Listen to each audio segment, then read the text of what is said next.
Please rise for prayer. O hidden life, vibrant in every atom, O hidden light, shining in every creature, O hidden law, embracing all in oneness, may each who feels himself as one with thee know he is therefore one with every other. Shanti, Shanti, Shanti. नमस्कार। Indraprastha laws की रविवारीय प्रातःकालीन सभा में आप सबों का हार्दिक स्वागत है।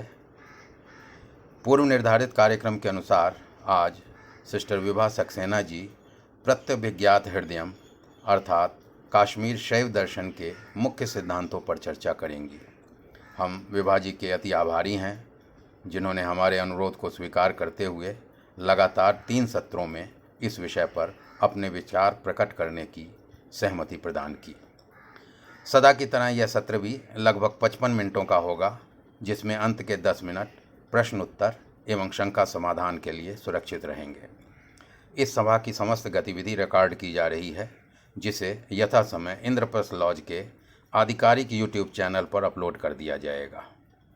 आप सबों से विनम्र निवेदन है कि अपने माइक्रोफोन म्यूट रखें और आवश्यकता पड़ने पर ही अनम्यूट करें। अब मैं आमंत्रित करना चाहूँगा विभा सक्सेना जी को कि वो अपने बहुमूल्य विचारों से हमें लाभान्वित करें। आइए विभा जी, प्लीज़। लिखा गया है कि महान गुरुओं या आचार्यों द्वारा जिन्होंने यह ज्ञान अपने साधना से प्राप्त किया है या उनको डायरेक्टली यह रिवील हुआ है, जैसे श्रुतियां हैं, ज्ञान में या इन शास्त्रों में कोई त्रुटि नहीं है। यदि बोलने समझने में कोई गलती है तो वह मेरी होगी और उसके लिए मैं क्षमा प्रार्थी हूँ। लेकिन जो ज्ञान है उसमें मेरा कोई साझा नहीं है, वह तो यूनिवर्सल सोर्स से आता है और हम बस केवल उसे शेयर करने की कोशिश करते हैं। तो इसी के साथ मैं आज का यह सेशन शुरू करती हूँ। इसमें एक पहले आपको ओवरव्यू बतला दूं कि प्रतिभिज्ञा हृदयम है क्या। तो प्रतिभिज्ञा का अर्थ है रिकॉग्निशन ऑफ योर आइडेंटिटी। मनुष्य क्या है, उसका सोर्स क्या है और उसका वास्तविक स्वरूप क्या है, यह प्रतिभिज्ञा का अर्थ है। और इस प्रतिभिज्ञा शास्त्र में बड़े ही सिंपल और बड़े डायरेक्ट वे में हम अपना शुद्ध स्वरूप कैसे पहचान सकें और उसको प्राप्त कर सकें, यह बतलाया है। और जैसे भारतीय संस्कृति में षड दर्शन का बड़ा महत्व है, 6 दर्शन मुख्य हैं, लेकिन इसके अलावा अन्य भी कई दर्शन हैं जो उतने ही इम्पोर्टेंट हैं। उन्हीं में से एक यह शैव दर्शन है। कश्मीरी शैविज्म में वही सिद्धांत ये इसमें दर्शाया गया है, नॉन डुअलिटी, यानी ब्रह्म एक है। इसी सिद्धांत पे यह कश्मीरी शैविज्म आधारित है और जिसे हम वन एब्सोल्यूट रियलिटी कहते हैं या परब्रह्म कहते हैं, उसको इस दर्शन में परम शिव कहा है। परम शिव ऑलवेज एग्जिस्ट, वह सदा है। उसको सत्य भी कहा है, सच्चित आनंद में जो सत्य है, प्योर एग्जिस्टेंस।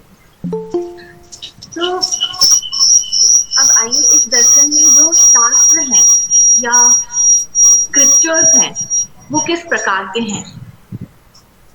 इसमें शैव दर्शन के जो शास्त्र हैं वो 3 भाग में विभाजित हैं, डिवाइडेड हैं। उनका जो प्रथम सेक्शन है वो आगम शास्त्र कहलाता है। आगम शास्त्र वह है जो डायरेक्टली भगवान से प्राप्त हुआ है या इट इज रिवील्ड स्क्रिप्चर्स। इसमें शिव सूत्र सबसे महत्वपूर्ण ग्रंथ है जो शिव द्वारा मनुष्य को दिया गया है या ऋषि मुनियों को दिया गया था, जिन्होंने फिर उसका संकलन किया। इसका दूसरा भाग स्पंद शास्त्र जो डॉक्यूमेंट्स हैं या लिटरेचर है वह है। स्पंद का अर्थ होता है वाइब्रेशन और यह पूरे यूनिवर्स वाइब्रेशन है और इसमें बहुत इंपॉर्टेंट इनके ग्रंथ हैं। स्पंद शास्त्र जो सेक्शन है। थर्ड और आखिरी सेक्शन इनका प्रतिभिज्ञा शास्त्र है।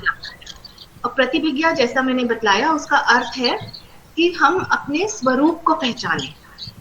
तो इसमें ये मुख्य इसकी थीम है प्रतिभिज्ञा शास्त्र की। और इसके ऊपर बहुत सारी कमेंट्रीज बड़े सारे आचार्यों ने लिखी है। हमारी थियोसॉफिकल सोसाइटी में भी एक महान थियोसॉफिस्ट हैं डॉक्टर आई.के. टेमिनी, जिन्होंने इस पे एक बड़ी अच्छी कमेंट्री लिखी है, सीक्रेट ऑफ सेल्फ रियलाइजेशन। तो ये मेरा आज का टॉक उन्हीं की पुस्तक पे आधारित है। और इसके अलावा और भी जो सबसे मुझे इम्पोर्टेंट किताब लगी वह थी जयदेव जी की। जयदेव जी की प्रतिभिज्ञा हृदयम बहुत अच्छे से उन्होंने समझाई है। तो ये बस एक थोड़ा सा इंट्रोडक्शन था कि कश्मीरी शैविज्म है क्या। अब हम आगे शुरू करते हैं। इसमें एक बहुत जो प्रमुख बात मुझे लगती है कि शैविज्म में 36 तत्वों का वर्णन किया है। आपने पढ़ा होगा कि इसमें जो पतंजलि के योग सूत्र हैं या जो सांख्य दर्शन है उसमें 24 तत्वों का वर्णन किया है। तो ये कोई तत्व अलग नहीं है। तत्व का मतलब क्या होता है? तत्व यानी दैटनेस। तत्व संस्कृत का शब्द है, अगर उसका लिटरल इंग्लिश ट्रांसलेशन करें तो वह होता है दैटनेस। दैट माने परब्रह्म, द एब्सोल्यूट।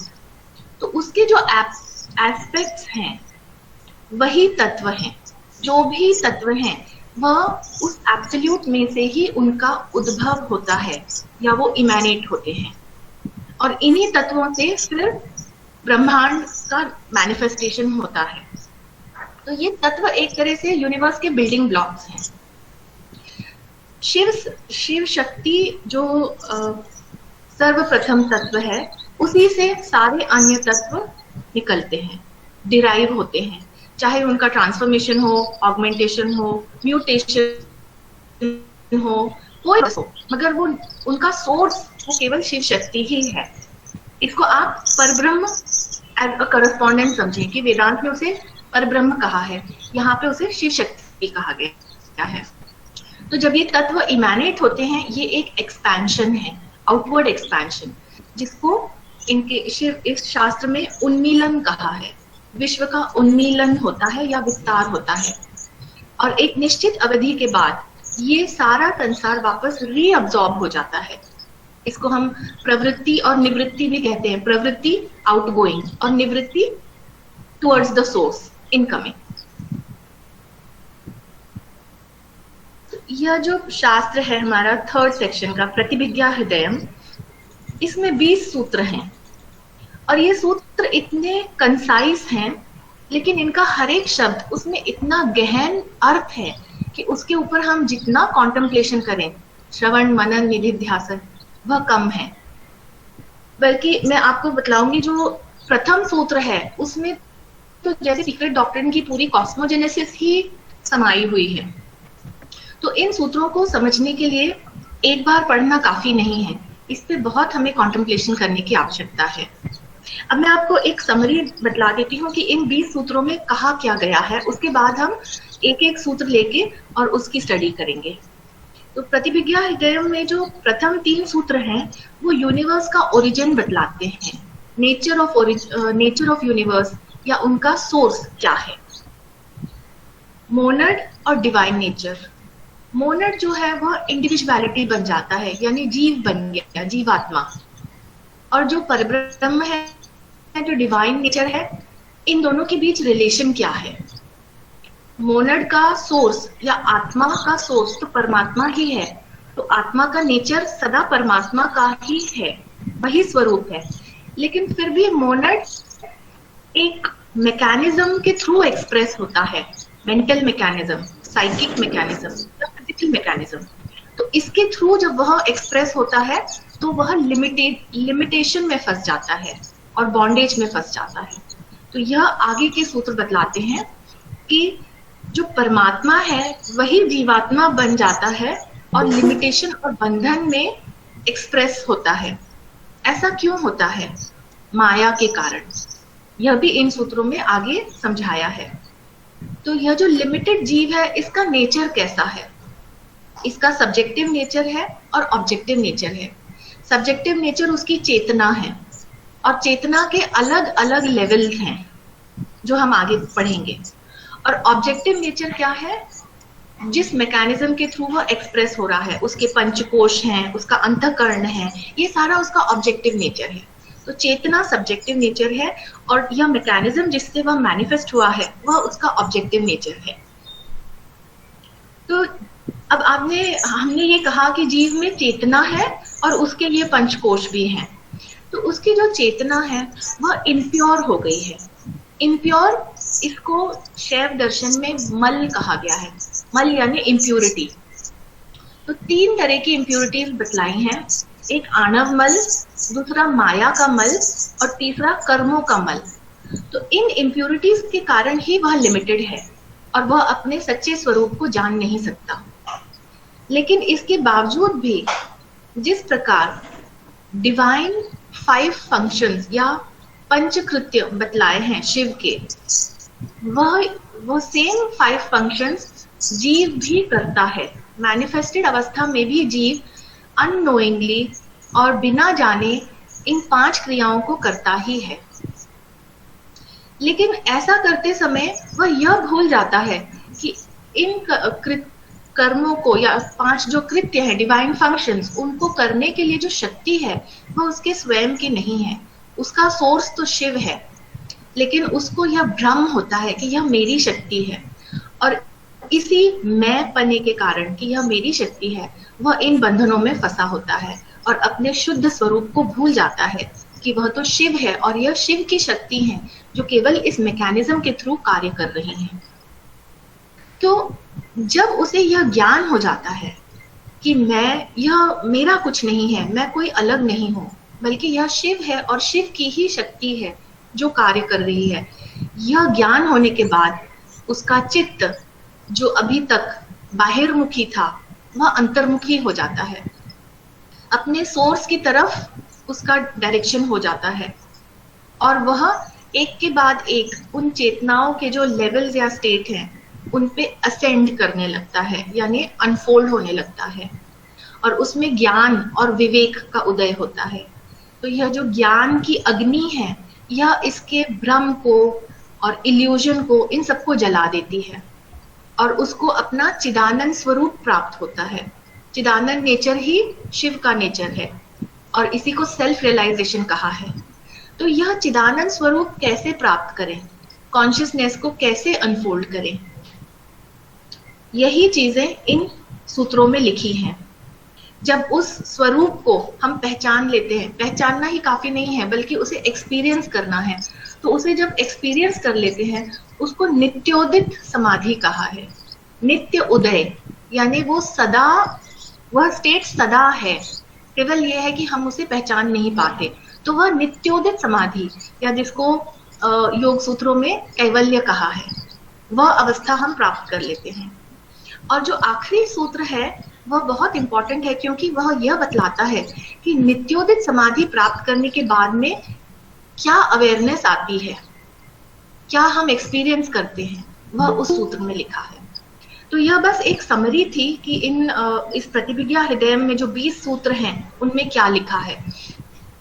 अब मैं यह शुरू करती हूँ। इसमें हम प्रथम सूत्र से स्टार्ट करते हैं और मैं चाहूंगी कि मैं अपनी एक प्रेजेंटेशन मैंने इस पे बनाई है छोटी सी, तो वह आप सबके साथ में शेयर करना चाहूंगी ताकि जब मैं बोलूं तो आपके सामने वह सूत्र रहे।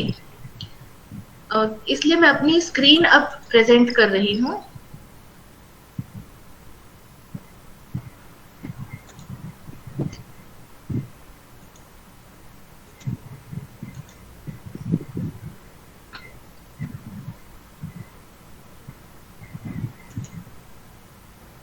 आई होप आप लोगों को मेरी स्क्रीन दिख रही है।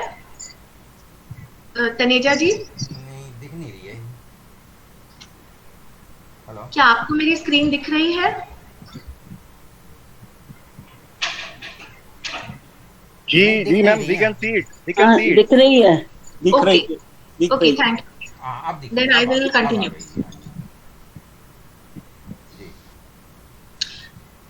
तो ये आज का हमारा विषय है प्रतिभिज्ञा हृदयम, और इसको हमने पहले ही बतलाया कि प्रतिभिज्ञा का अर्थ है अपने शुद्ध स्वरूप को पहचानना और एक्सपीरियंस करना या उसका अनुभव करना। जो प्रथम सूत्र है वह कहता है चित्ति ही स्वतंत्रता विश्व सिद्धि हेतु। अब ये शैव दर्शन के सभी शास्त्रों में चित्ति का अर्थ है परब्रह्म, चिति यानी परम शिव, अल्टीमेट रियलिटी। तो इस सूत्र में चिति स्वतंत्र है विश्व को मैनिफेस्ट करने के लिए, यह बतलाया है। अब चिति क्या है? Ultimate reality. और स्वतंत्रता, उसकी स्वतंत्रता का हम कैसे एक्सप्लेन करें? अगर आप मनुष्य को देखें, हम भी अपना कार्य करने के लिए स्वतंत्र हैं, लेकिन हम एक लॉ में बंधे हुए हैं। Law of Karma, law of incarnation, या जो यूनिवर्सल लॉ है, ये हमारी बाउंड्री है और हम इन्हीं बाउंड्री के अंदर अपना कार्य करने के लिए स्वतंत्र है। मगर जो अल्टीमेट रियलिटी है, उसकी कोई बाउंड्री नहीं है, उसकी कोई लिमिटेशन नहीं है। वह तो स्वयं लॉ है, तो वह किसी लॉ से बंधी हुई नहीं है। यही उसकी स्वतंत्रता है। और इस स्वतंत्रता से क्या होता है? इस स्वतंत्रता से यह होता है कि पीरियोडिकली यूनिवर्स या ब्रह्मांड का मैनिफेस्टेशन होता है और उसका जो पर्पस है, वह पूरा पर्पस एग्जीक्यूट होता है और फिर वह मैनिफेस्टेड ब्रह्मांड वापस उस अल्टीमेट रियलिटी में रीअब्सॉर्ब हो जाता है। तो विश्व की सिद्धि, हम कहते हैं कि हमारे कार्य सिद्ध हुए, यानी कार्यों का पर्पस वो कंप्लीट हुआ। तो इसी प्रकार विश्व की सिद्धि, इसका अर्थ है कि विश्व क्यों मैनिफेस्ट हुआ, उसके पर्पस की सिद्धि होती है। अब ये सूत्र इतना गहन है, अगर हम केवल यह शब्द सोचें, विश्व की सिद्धि, तो उसमें सृष्टि, स्थिति और प्रलय, ये तीनों अवस्थाएं हैं। पहले सृष्टि होती है, यानी ब्रह्मांड का मैनिफेस्टेशन होता है, और फिर उसकी स्थिति यानी कि इन्वोल्यूशन ऑफ स्पिरिट, और फिर एवोल्यूशन ऑफ स्पिरिट, यानी जो लाइफ है वह फॉर्म के थ्रू इवॉल्व होती है, एक निश्चित काल है और हर प्रकार की लाइफ इसमें से इवॉल्व होती है। यह स्थिति की अवस्था है और एक निश्चित अवधि के बाद यह पूरा ब्रह्मांड फिर से रीअब्सॉर्ब हो जाता है पर ब्रह्म में या चिति में, एब्सोल्यूट रियलिटी में। यह प्रलय की स्थिति है। तो विश्व सिद्धि का अर्थ है पूरी मैनिफेस्टेशन, फिर एवोल्यूशन और फिर रीअब्सॉर्प्शन। तो चिति या अल्टीमेट रियलिटी की जो ये स्वतंत्रता है, फ्रीडम है, वह इसीलिए है कि एक पीरियोडिक यूनिवर्स मैनिफेस्ट होती है और फिर उसमें रीअब्सॉर्ब हो जाती है। Ultimate reality itself is the law, इसीलिए वह स्वतंत्र है। यूनिवर्सल लॉ जो हम कहते हैं वही एब्सोल्यूट रियलिटी है। तो प्रथम सूत्र, चिति ही स्वतंत्रता विश्व सिद्धि हेतु। अब आइए हम दूसरा सूत्र देखते हैं, स्वेच्छया स्वभित्तो विश्वम उन्मीलयति। ये जो पहले तीन सूत्र हैं, ये यूनिवर्स का ओरिजिन और उसका नेचर बतला रहे हैं। तो स्वेच्छया स्वभित्तो विश्वम उन्मीलयति, स्वेच्छया, स्वयं की इच्छा से, यह है डिवाइन विल। जो डिवाइन है उसकी स्वयं की इच्छा से। क्वेश्चन ये है कि यूनिवर्स क्यों मैनिफेस्ट होती है? इसका कोई कारण नहीं है, वह डिवाइन विल से मैनिफेस्ट होती है, वही स्वेच्छया से। और स्वभित्तो, कहाँ मैनिफेस्ट होती है यह यूनिवर्स? स्वभित्तो का भित्त यानी दीवाल, तो कोई ऐसे मटेरियल दीवाल नहीं है जिसपे यह यूनिवर्स मैनिफेस्ट हो रही है। स्व की दीवाल, स्व क्या है? कॉन्शियसनेस। तो कॉन्शियसनेस की स्क्रीन के ऊपर यह विश्व मैनिफेस्ट होता है। यह समझना आसान नहीं है कि कॉन्शियसनेस की स्क्रीन क्या होती है, उसमें विश्व क्यों मैनिफेस्ट होता है। यदि हम देखें, वेदांत में यह कहा है कि यह जगत एक अध्यास है, ब्रह्म की चेतना के ऊपर एक अपीयरेंस है, जैसे सागर के ऊपर लहरें उठती हैं और फिर सागर में समा जाती हैं। तो उसी प्रकार जो चेतना है, चेतना की स्क्रीन स्वभित्तो, अल्टीमेट रियलिटी की जो कॉन्शियसनेस है, उसके ऊपर यह विश्व की एक लहर उठती है, मैनिफेस्टेशन होता है और फिर उसी में समा जाएगा। तो विश्वम उन्मीलयति, उन्मीलन होना यानी उसका अनफोल्ड होना, प्रसार होना। अनफोल्ड होना इटसेल्फ एक बहुत बड़ी क्रिया है। इसमें अगर हम देखें, सीक्रेट डॉक्ट्रिन में एचपीवी बतलाती हैं, 3 ग्रेट आउटपोरिंग्स उन्होंने बतलाई हैं। फर्स्ट आउटपोरिंग, जिसमें कि जो मटेरियल है 7 प्लेन्स का, उसका मैनिफेस्टेशन होता है, 7 प्लेन्स बनते हैं। सेकेंड ग्रेट आउटपोरिंग में लाइफ डिसेंड होती है इन प्लेन्स में, फॉर्म बनते हैं और फॉर्म के थ्रू लाइफ इवॉल्व होती है। और थर्ड ग्रेट आउटपोरिंग में जो डिवाइन स्पार्क या मनस है वह ह्यूमन फॉर्म में एस्टैब्लिश होता है या उसमें आता है, और फिर मनुष्य में यह शक्ति आ जाती है कि वह अपने को अनफोल्ड करके और अपने रियल नेचर को पहचान सके। तो यही विश्व का उन्मीलन है, पहले मटेरियल बना, फिर लाइफ इवॉल्व हुई और अंत में लाइफ ने अपने स्वरूप को पहचान लिया। ये विश्व का विस्तार या उन्मीलन है। तो स्वेच्छया स्वभित्तो विश्वम उन्मीलयति, डिवाइन विल से, डिवाइन कॉन्शियसनेस की स्क्रीन पे यह ब्रह्मांड जो है वो मैनिफेस्ट होता है। अब हम तीसरा सूत्र देखते हैं, तन्नाना अनुरूप ग्राह्य ग्राहक भेदार्थ। यह बड़ा इंटरेस्टिंग है। इसमें लिखा है कि जब हम कह रहे हैं कि सबका नेचर ब्रह्म स्वरूप है, शिव स्वरूप है, तो फिर यह हमें नाना रूप क्यों दिखते हैं ब्रह्मांड में? जो यूनिवर्स है वो उसमें इतनी मल्टीप्लिसिटी क्यों है? ये इस कारण से है, ग्राह्य और ग्राहक। ग्राह्य ऑब्जेक्ट है और ग्राहक सब्जेक्ट है, the knower and the known. तो उसमें भेद है और इन्हीं भेद की वजह से हर एक को जो ऑब्जेक्ट वह देखता है वह अलग अलग दिखलाई देता है। इसका मैं आपको एग्जांपल देती हूँ। इसमें दो तरह के भेद हैं, एक तो इंटरनल और एक एक्सटर्नल। एक्सटर्नल भेद क्या है? आप मान लीजिए कोई व्यक्ति अपने घर से बाहर निकला, उसने देखा कि बहुत घने बादल छाए हैं और खूब जोर से वर्षा हो रही है। दूसरा व्यक्ति हवाई जहाज में बैठ के कहीं यात्रा पे जा रहा है, तो जब उसका हवाई जहाज ऊपर उड़ा तो वह बादलों के ऊपर निकला हवाई जहाज, क्योंकि बादल एक निश्चित लेवल पे है, हाइट पे है, और उसका एरोप्लेन उन बादलों के ऊपर है। तो उसने देखा कि इन घनघोर बारिश भरे बादलों से ऊपर धूप खिली है और बहुत अच्छी सनशाइन है वहां पे। तो आप देखिए, सेम टाइम सेम स्पेस, लेकिन जो व्यक्ति जमीन पे है उसको तो घनघोर वर्षा दिख रही है और जो बादलों के ऊपर है उसे वहां धूप खिली दिख रही है। दोनों का परसेप्शन यूनिवर्स का उस समय अलग है। तो ये एक्सटर्नल फैक्टर्स हैं जिनकी वजह से हमें चीजें अलग अलग दिखती हैं। इंटरनल फैक्टर्स क्या है? इंटरनल फैक्टर्स हमारे माइंड का लेवल है, हम किस माइंड से क्या चीज देख रहे हैं। मान लीजिए मैं बाहर निकली और सामने एक डॉग आ गया। अब मुझे डॉग से बहुत डर लगता है, क्योंकि हो सकता है कभी डॉग ने मुझे काट लिया। तो डॉग को देखते ही मेरी मनस्थिति ये हो जाएगी कि ये मेरे सामने क्या है, ये हट जाए या मैं यहाँ से कहीं चली जाऊं। वही एक दूसरा व्यक्ति आया, उसने भी डॉग को देखा, लेकिन डॉग को देख के उसके मन में बहुत प्रेम की भावना निकली, क्योंकि उसके पास एक पालतू डॉग है जिससे वह बड़ा प्रेम करता है। तो बाहर भी डॉग को देख के उसमें वही प्रेम की भावना जागृत होती है।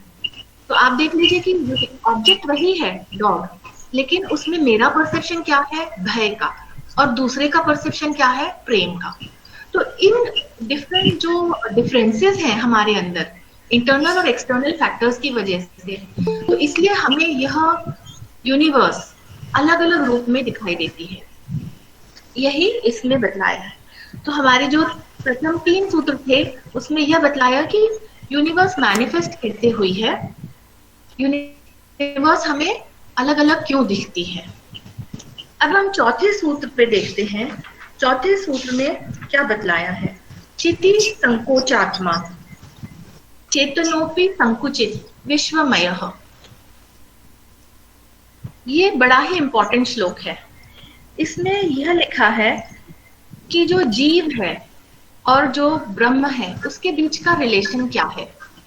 चिति, हमने कहा था शैव दर्शन में चिति का अर्थ है परब्रह्म, और आत्मा जो इंडिविजुअलाइज हो जाती है, आत्मा बुद्धि मनन, तो मोनड या इंडिविजुअल जो है जीवात्मा। तो चिति और जीवात्मा, इनके बीच क्या संबंध है? आत्मा का स्वरूप तो परमात्मा ही है, तो जीव जो है वह चिति से ही उसका उद्भव हुआ है, मगर वह संकुचित हो गया है। क्यों संकुचित हो गया है? ये आगे के सूत्रों में एक्सप्लेन किया है कि संकुचित क्यों हो गया है। लेकिन यहाँ पे वो कह रहे हैं कि जो जीवात्मा है उसकी चेतना संकुचित हो जाती है और वह अपने मेंटल परसेप्शन से इस यूनिवर्स की इमेज को प्रोजेक्ट करता है। तो यूनिवर्स एक मेंटल प्रोजेक्शन है, उसके माइंड में एक इमेज बनती है। पिछले सूत्र में हमने यही देखा था कि हर व्यक्ति को यह यूनिवर्स अलग रूप से दिखाई देती है क्योंकि उसके इंटरनल और एक्सटर्नल फैक्टर्स उसको अफेक्ट करते हैं। तो जो जीवात्मा है उसका मेंटल स्टेट कितना अनफोल्डेड है या कैसा है, उसी के अनुरूप उसकी यूनिवर्स की मेंटल इमेज उसके मन में पूरी भरी होती है और यह मेंटल इमेज उसके स्वरूप को ढक देती है, उसको अपना स्वरूप पहचानने नहीं देती है कि वह तो चित्ती का ही अंश है या चित्ती ही उसका सोर्स है, और वह अपने आप को इस विश्व जिसकी उसने मेंटल इमेज बना रखी है उससे वह जोड़ लेता है और उसमें फंस जाता है। चित्ती संकोचात्मा चेतनोपि संकुचित विश्वमय, उसके मन में यह विश्व की इमेज भरी हुई है और उसमें वह फंसा है।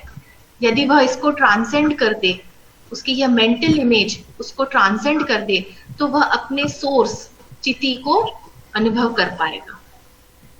रिलेशन ऑफ जीव एंड कॉन्शियसनेस, यही उसकी रिलेशन है। बोलने में बड़ी सिंपल है लेकिन इसको ट्रांसेंड करना यही हमारी साधना है। तो यूनिवर्सल कॉन्शियसनेस लिमिटेड हो जाती है और इंडिविजुअल कॉन्शियसनेस बन जाती है, और यह इंडिविजुअल कॉन्शियसनेस अपनी मेंटल वर्ल्ड प्रोजेक्ट करती है अपने एक्सपीरियंस के हिसाब से और अपने रियल नेचर को ऑब्सक्योर कर देती है। अब हम अगला सूत्र देखते हैं। जो 5th सूत्र है उसमें क्या लिखा है? चितिरेव चेतन पदादवरूढ़ा चेत्य संकोचिनी चित्तम। इस सूत्र में यह बतलाया है कि जब जीव मैनिफेस्ट हो जाता है, अब आपने देखा जीव कैसे लिमिटेड हो जाता है, अपने मेंटल वर्ल्ड की वजह से वह लिमिटेड हो गया है, तो वह किस प्रकार फंक्शन करता है इस मैनिफेस्टेड वर्ल्ड में, ये इस सूत्र में बताया है। उसकी चेतना कैसे एक्सप्रेस होती है। तो उसका नेचर एक साइकिक मैकेनिज्म है। यूनिवर्सल कॉन्शियसनेस डिफरेंशिएट हो जाती है और लोअर लेवल्स पे डिसेंड हो जाती है। जब वह लोअर लेवल्स पे डिसेंड होती है तो वही ऑब्जेक्टिव यूनिवर्स बन जाती है और वही सब्जेक्टिव पार्ट या उसकी चेतना बन जाती है। यह सूत्र इसलिए बहुत इंपॉर्टेंट है क्योंकि जितनी भी फिलॉसफीज हैं सब में यह समझाने का प्रयत्न किया गया है कि ब्रह्म ही सब कुछ है, जो अल्टीमेट रियलिटी है वही सब कुछ है, उसके अलावा कुछ है ही नहीं। तो हम ये समझे यहाँ पे कि जो अल्टीमेट रियलिटी है उसके 2 एस्पेक्ट बन जाते हैं, 2 स्ट्रीम्स, एक सब्जेक्टिव स्ट्रीम है और एक ऑब्जेक्टिव स्ट्रीम है। जो सब्जेक्टिव स्ट्रीम है वह चेतना है, और चेतना जब डिपेंड करती है तब वह चित्त बन जाता है। मन बुद्धि अहंकार चित्त, तो वह चित्त है, जबकि वह है प्योर चेतना, मगर प्योर चेतना अब चित्त बन गई है और वह इस यूनिवर्स को परसीव कर रही है। और यूनिवर्स क्या है? वह अल्टीमेट रियलिटी का ऑब्जेक्टिव एस्पेक्ट है ना। शब्द ब्रह्म जिसे कहते हैं कि शब्द से ही पूरा यूनिवर्स, शब्द ब्रह्म। तो यह सब्जेक्टिव एस्पेक्ट और ऑब्जेक्टिव एस्पेक्ट दोनों ही उसी अल्टीमेट रियलिटी या चिति से ही निकले हैं, चिति ही उनका सोर्स है। तो वह एक दूसरे से अलग तो हो ही नहीं सकते। जब सोर्स एक है तो चाहे उनसे कितने भी प्रकार के डिफरेंशिएशंस हों, वो अलग तो हो ही नहीं सकते, लेकिन हमारे परसेप्शन में हमें वो अलग दिखते हैं। तो चितिरेव चेतन पदादवरूढ़ा, चेतना के पद पे आरूढ़ होके या उसका जो अवरोहण होता है नीचे की तरफ, डिसेंड होती है, डिफरेंशिएट होती है। चेत्य संकोचिनी चित्तम, चेत्य यानी जो ऑब्जेक्ट है, द नोन चेत्य, और चित्त यानी जो सब्जेक्ट है, जो उसको जान रहा है। तो चित्त ऑब्जेक्ट को जान रहा है, हालांकि चेत्य और चित्त दोनों का सोर्स एक ही है। सब्जेक्ट और ऑब्जेक्ट दोनों का सोर्स एक ही है। जो है यूनिवर्सल कॉन्शियसनेस या चिति, मगर उनके लिमिटेड हो जाने की वजह से और डिसेंड या डिफरेंशिएट हो जाने की वजह से वह हमें अलग दिखाई देते हैं, सेल्फ एंड नॉट सेल्फ ऐसे दिखते हैं। तो अगर हम केवल इसी सूत्र का अध्ययन करें कि यह यूनिवर्स कैसे मैनिफेस्ट हुई और हमारा माइंड उसको कैसे परसीव कर रहा है, और आप ये कोशिश करिए कि आपका जो माइंड है या चेतना है वह चेतना ही यूनिवर्स है और यूनिवर्स ही चेतना है।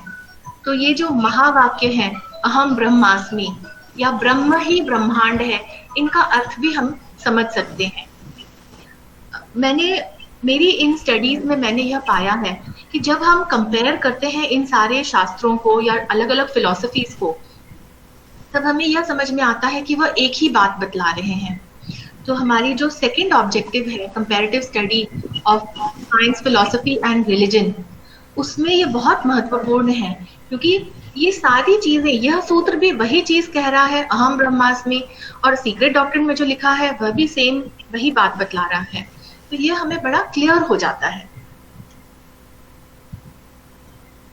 अब हम छठा सूत्र देखते हैं। यह बहुत ही छोटा सूत्र है, तन्मयो माया प्रमाता।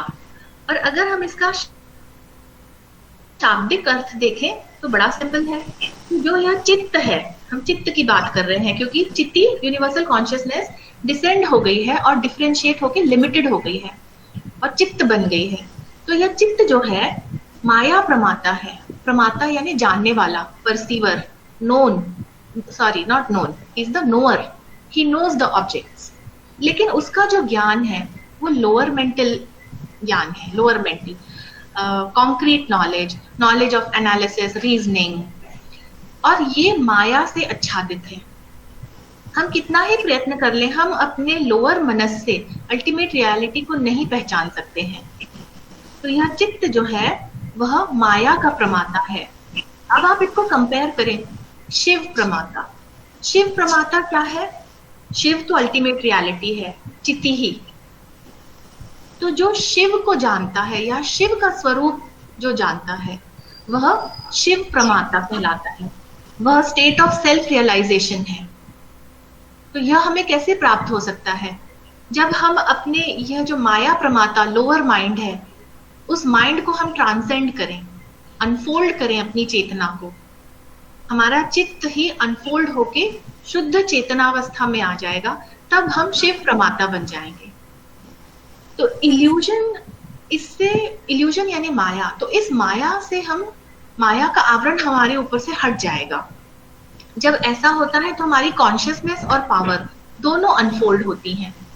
कॉन्शियसनेस शिव है और पावर शक्ति।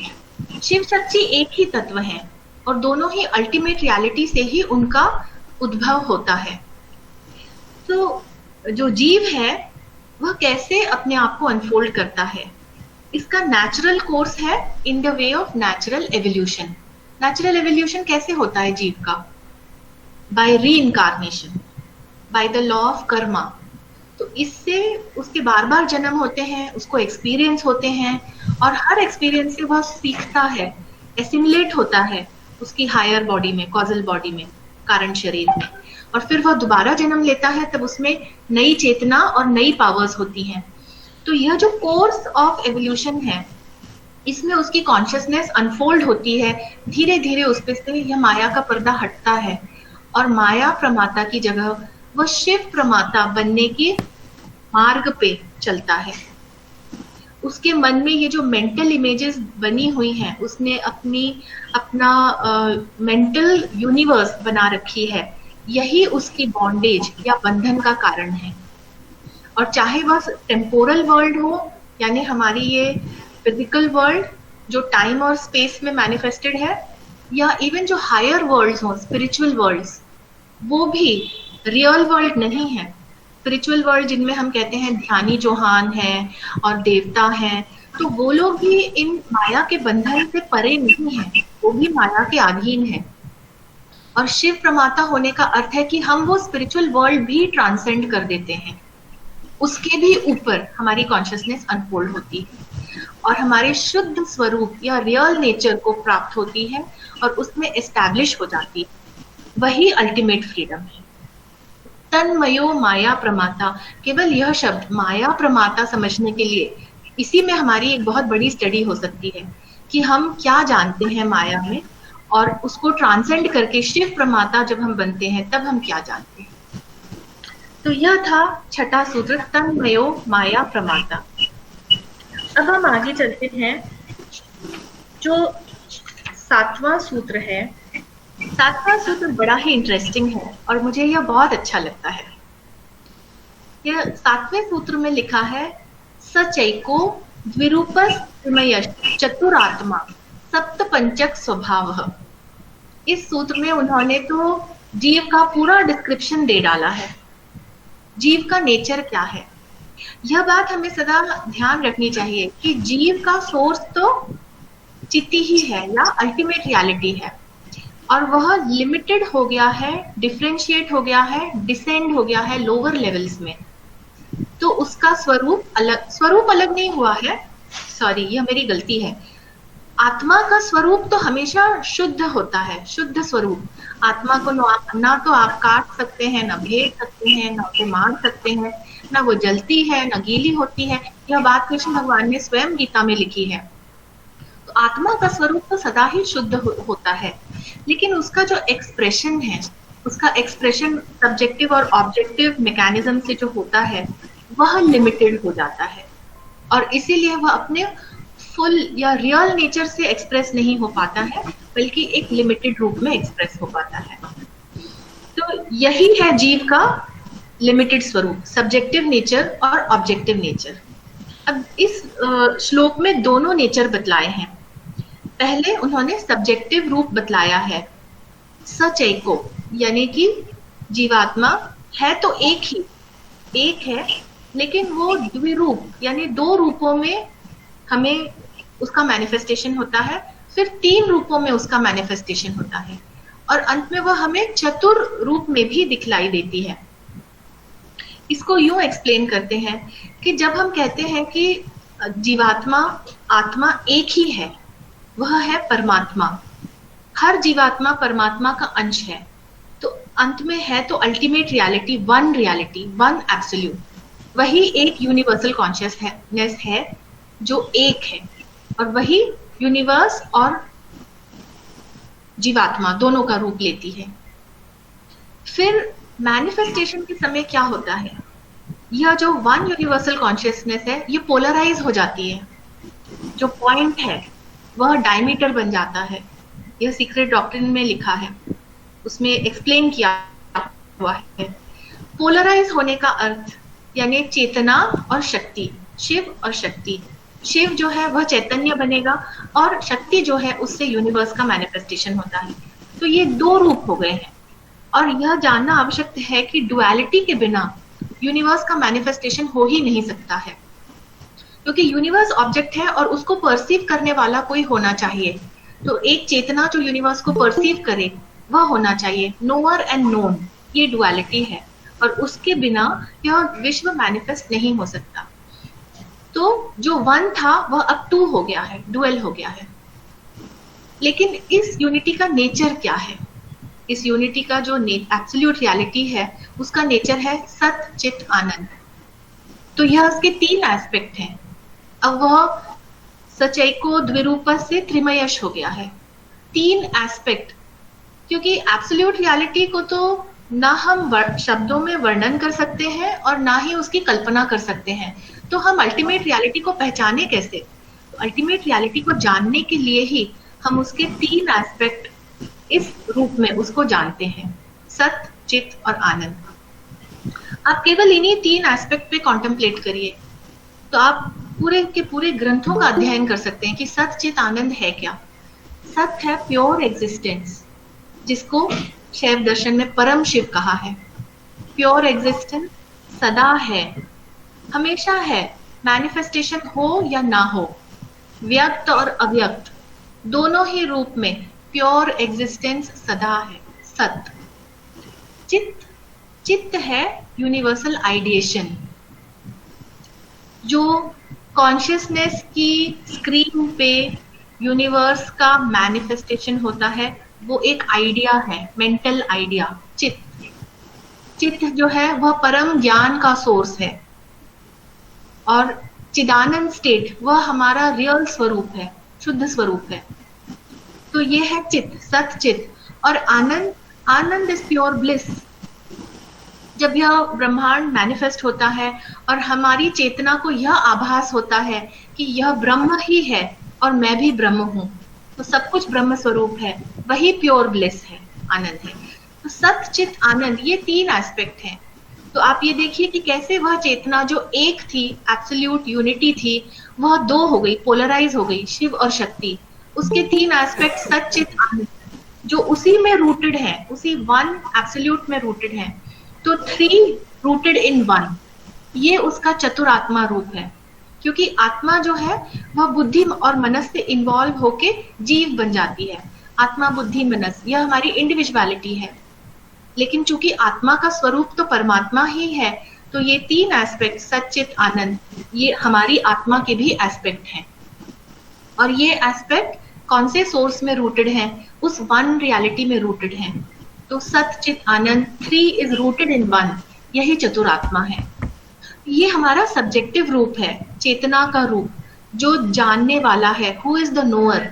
चेतना इज द नोअर। तो ये सब्जेक्टिव रूप, सचैको द्विरूपस त्रिमयश चतुरात्मा, यही हमारा सब्जेक्टिव रूप है। अब देखते हैं हमारा ऑब्जेक्टिव रूप क्या है। ऑब्जेक्टिव रूप है सप्तपंचक स्वभाव। सप्तपंचक स्वभाव यानी 7 ग्रुप हैं, जिनमें 5 तत्व हैं। 5 तत्वों के 7 ग्रुप, यानी 7 5 35।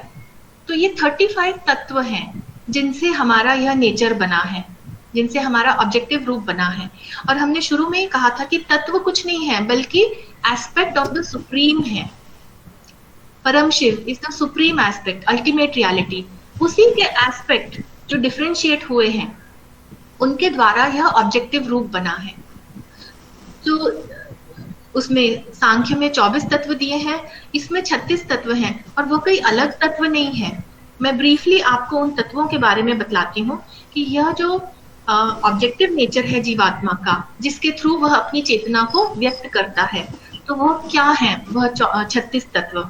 तो परम शिव और यह सप्तपंचक स्वभाव, यानी 35 तत्वों से जो उसका स्वभाव बना है, यह मिलके पूरे 36 तत्व हैं। यह एक डायग्राम है जिसमें 36 तत्व दिए हैं। जो सबसे ऊपर का सेक्शन है वो प्योर तत्व है, 5 प्योर तत्व हैं। जो बीच का पर्पल कलर का सेक्शन है उसमें शुद्ध अशुद्ध तत्व हैं, प्योर इम्प्योर। और जो नीचे का हरे रंग का सेक्शन है उसमें वह 24 तत्व हैं जो सांख्य में भी दिए हैं। इनको मैंने बड़ा करके दिखाया है क्योंकि ये बहुत छोटा है, आपको ठीक से दिखलाई नहीं देगा अपनी स्क्रीन पे। सबसे ऊपर के प्रथम जो 5 तत्व हैं, शुद्ध तत्व, वह है शिव शक्ति तत्व, सदाशिव तत्व, ईश्वर तत्व और शुद्ध विद्या। शिव तत्व तो कॉन्शियसनेस है या लाइट, प्रकाशमय। शिव है प्रकाशमय, और शक्ति है अवेयरनेस, विमर्श। यही शब्द यूज किए गए हैं शैव दर्शन में। प्रकाशमय शिव तत्व है, विमर्शमय शक्ति तत्व है। सदाशिव वह तत्व है जिसमें अहम का आभास होता है। अब आपको यह जानना जरूरी है कि जब हम अहम का आभास यहाँ कह रहे हैं, यहाँ मैनिफेस्टेशन नहीं है, यह सब अनमैनिफेस्ट है, क्योंकि ये शुद्ध तत्व है। तो यह उसी अल्टीमेट रियलिटी के अंदर ही है। अल्टीमेट रियलिटी में यह आभास है, अहम का आभास, कि मैं एग्जिस्ट करता हूँ, वह अहम तत्व है, सदाशिव तत्व। सदाशिव तत्व का डिवाइन फंक्शन अनुग्रह भी है। 5 डिवाइन फंक्शंस जो हम आगे देखेंगे। फिर है ईश्वर तत्व। ईश्वर तत्व में ऑब्जेक्टिविटी है, माया है। ईश्वर तत्व में जो एम्फेसिस है वो इदम पे है, अहम इदम। इदम यानी ऑब्जेक्टिव तत्व, यूनिवर्स। और 5वां तत्व है शुद्ध विद्या। शुद्ध विद्या जो तत्व है जिसमें आपको विशुद्ध ज्ञान की प्राप्ति, ज्ञान जिसमें माया का प्रभाव नहीं है, वह विशुद्ध ज्ञान है। तो उसमें ये अहम और इदम इक्विलिब्रियम में है, क्योंकि अहम और इदम अलग नहीं है, सेम है। यह शुद्ध तत्व है। इनके बाद जो हमने देखा था, जो प्योर इम्प्योर तत्व है। प्योर इम्प्योर तत्व वह है जिनकी वजह से जो शुद्ध चेतना है वह लिमिटेड या संकुचित हो जाती है। तो इसमें सर्वप्रथम है माया का तत्व। माया इल्यूजन है, माया ईश्वर की शक्ति है, और माया इटर्नल है। जैसे ईश्वर इटर्नल है या ब्रह्म इटर्नल है, माया भी इटर्नल है।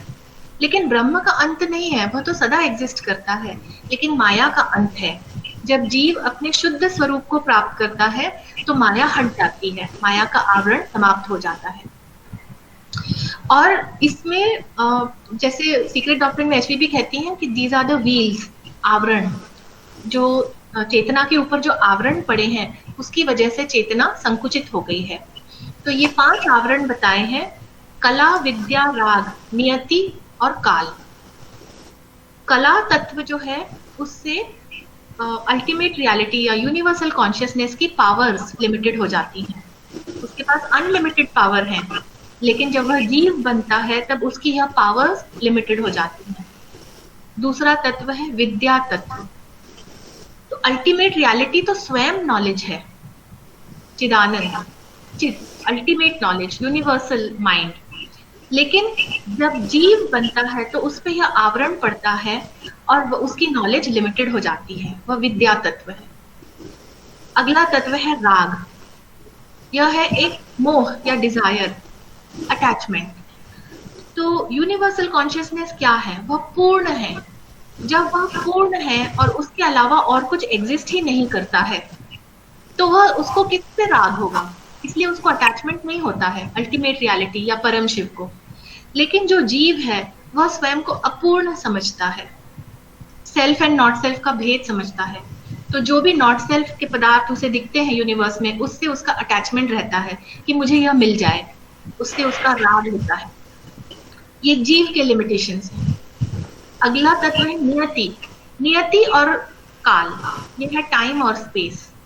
तो अल्टीमेट रियलिटी तो टाइम और स्पेस से उसके भी ऊपर है, या it is transcended, it is not bounded by time and space. लेकिन जीवात्मा टाइम और स्पेस से बाउंडेड है। उसका जन्म होता है, री इनकारनेशन होता है, लॉ ऑफ कर्मा से वह बंधा है। तो इसमें लॉ ऑफ री इनकारनेशन और law of time, law of री incarnation and law of Karma, ये उसको काल और नियति में बांधे रखते हैं। तो ये जो 5 कंचुक कहलाते हैं, आवरण या व्हील्स ऑफ इल्यूजन, माया के इल्यूजन, इसकी वजह से यह जीवात्मा संकुचित होके पुरुष बन जाता है। पुरुष ये है अब, और इसके जो और भी नीचे के तत्व हैं वह है पुरुष। तो चेतना पुरुष रूप में कैसे आई, लिमिटेड कैसे हुई? जो शुद्ध तत्व थे उनके ऊपर यह 5 आवरण और माया का जो आवरण पड़ा है, उस वजह से वह संकुचित हो गया, जीवात्मा बन गया। और प्रकृति उसकी शक्ति है, प्रकृति मैनिफेस्टेड यूनिवर्स है। तो यह प्रकृति तत्व जो एक्चुअली तो ब्रह्म स्वरूप ही है, शिव स्वरूप ही है, मगर वह हमें मैनिफेस्टेड एज अ ऑब्जेक्ट या नॉट सेल्फ ऐसे दिखाई देती है। और फिर जो नीचे के जो तत्व हैं वो सांख्य के जो 24 तत्व हैं वो सेम है, जिसमें अंतःकरण है, बुद्धि, मनस, अहंकार, 5 ज्ञानेंद्रियां हैं, 5 कर्मेंद्रियां हैं, 5 तन्मात्रा हैं और 5 महाभूत है, जिससे हमारे यह कोश बने हैं। तो मेरे ख्याल से आज हम यहीं पे समाप्त करते हैं। हमने ये 7 श्लोक देख लिए हैं, जिनमें ये 7वां श्लोक बहुत ही इंपॉर्टेंट था। ये 7वां श्लोक क्या था वह हम दोबारा देख लेते हैं। सचैको द्विरूपः स्त्रिमयश् चतुरात्मा सप्तपंचक स्वभावः। तो हमारा सब्जेक्टिव नेचर जो हमें 1, 2, 3 और 4 इन 4 एस्पेक्ट्स में दिखता है, और सप्तपंचक स्वभाव जो 7 ग्रुप हैं जिनमें 5 तत्व हैं, तो टोटल 35 तत्व, और परम शिव शक्ति वह मिलके 36 तत्वों का हमारा ऑब्जेक्टिव स्वरूप है। इसके साथ ही मैं आज यहाँ पे समाप्त करती हूँ।